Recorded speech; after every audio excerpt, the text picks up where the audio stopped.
Now, education is a long-term endeavor. A child entering primary 1 next year will start work around 2030. Now, what must we do right in education now and in the next 20 years so that our children will have a bright future and can fulfill their aspirations? We cannot foretell what the future will be, but we can look at some possible scenarios. The most far-reaching global development is likely to be the shift of the gravity of the world economy from the US and Europe towards Asia. Now, way back in 1980, the world's center of gravity was somewhere in the Atlantic Ocean. And by 2010, it has moved to somewhere in the Middle East.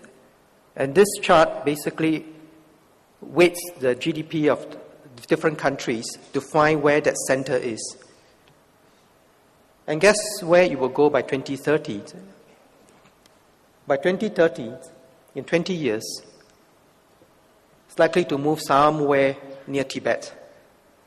I'm not suggesting we go to Tibet, but the reason for this shift is that Asia is growing more and more in the economic weights in the world, and therefore that pulls the whole center of gravity towards our part of the world.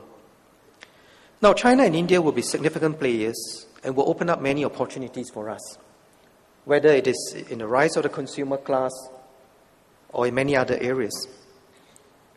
Let me share with you, in my previous work, I've had the opportunity to go to many parts of India and China, and let me share with you some observations. In the early 2000s, when I was negotiating the free trade agreements with India, they initially didn't want to do anything because they were concerned about the competition. And many of the officials I met lamented, that, we have this, what the economists call the Hindu rate of growth, which is about 3-4%.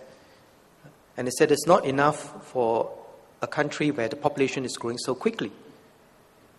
And as we went through the negotiations, it was a long, long negotiation, there was a remarkable change in the confidence of the people, and that was because suddenly things clicked.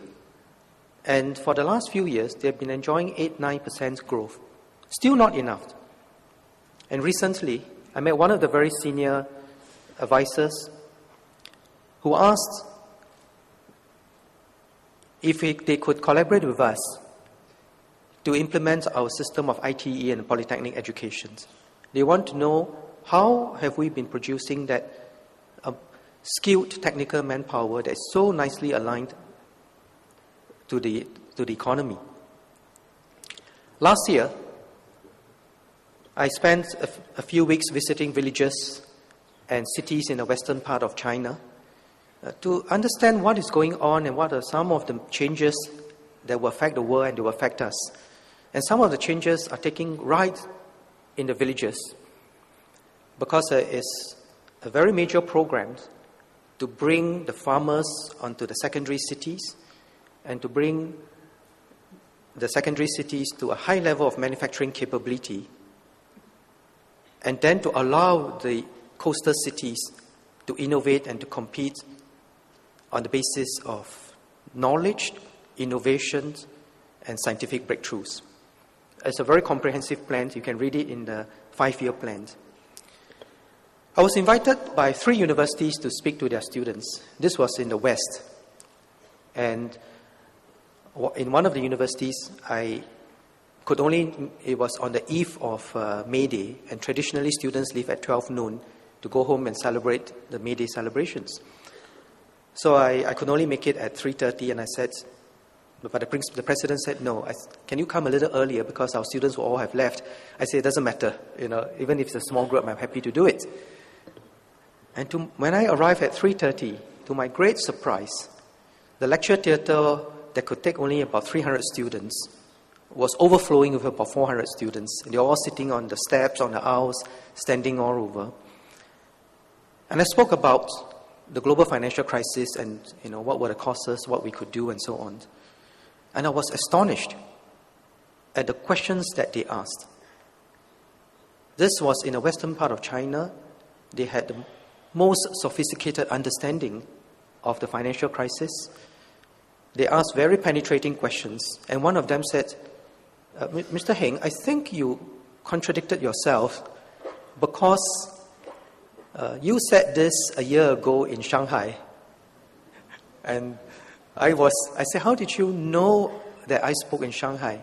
He said, I've read all your speeches on the internet. And he asked a very good question. Now, of course, I didn't contradict myself. It was a slightly different point, and I explained to him. And I could not stop the students from asking questions. So the session overran, and the president of the university had to say, okay, we have to come to an end. But it just shows the tremendous changes that are going on around us. Guess how many graduates will China and India be producing? We have today about 13,000 graduates in our university. 2 million in China, India, 3 million, 4 million. Well, they're going to produce 10 million graduates every year, and many more skilled workers. So clearly, I think we're going to see an important transformation in the economic structure, and with that, many other changes in our region. Now, technology will continue to create new activities and make many jobs today obsolete tomorrow. New inventions will change dramatically the way we live and work. Now, 3D printing, for instance, was featured some months back on the front page of an Economist article, and that this 3D printing could pave the way for rapid prototyping and change the way companies manufacture new products.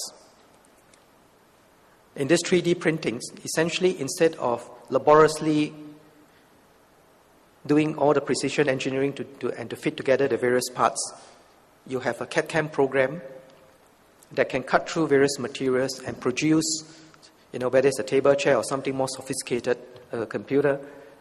And I have no doubt that somewhere in many of our manufacturing companies, very intensive research is going on, and this, will be an important transformation. And globally, it's not just economic changes. There are changes in traditional social structures of families, lifestyles, and the consumption of media.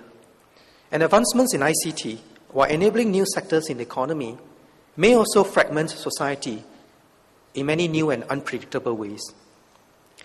And closer to home, our own social context is changing. We'll be faced with an increasingly aging population. Now, this chart takes reference from a recent IPS scenario, and it's dramatic. Today, there are 8 adults supporting an elderly.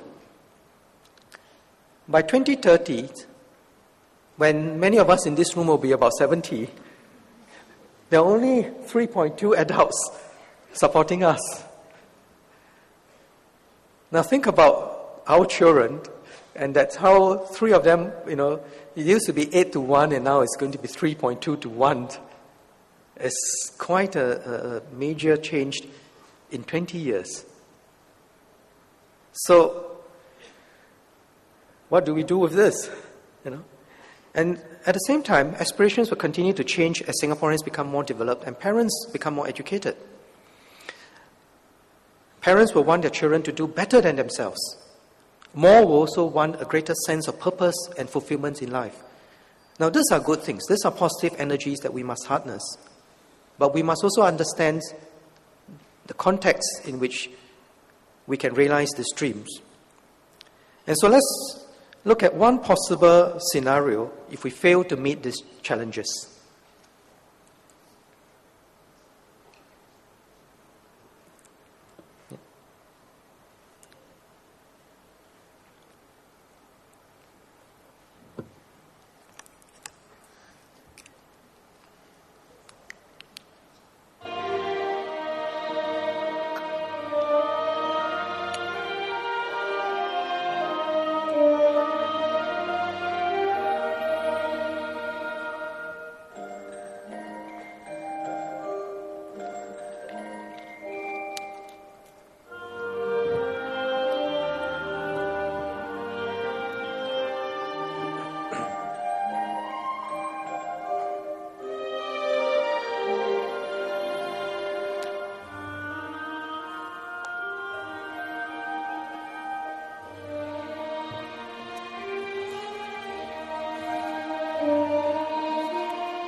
Well, I hope that our future will not look like this.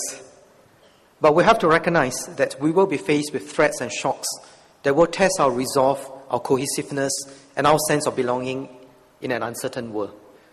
And to avoid such a future, Singaporeans will need to be equipped with both values and the right competencies.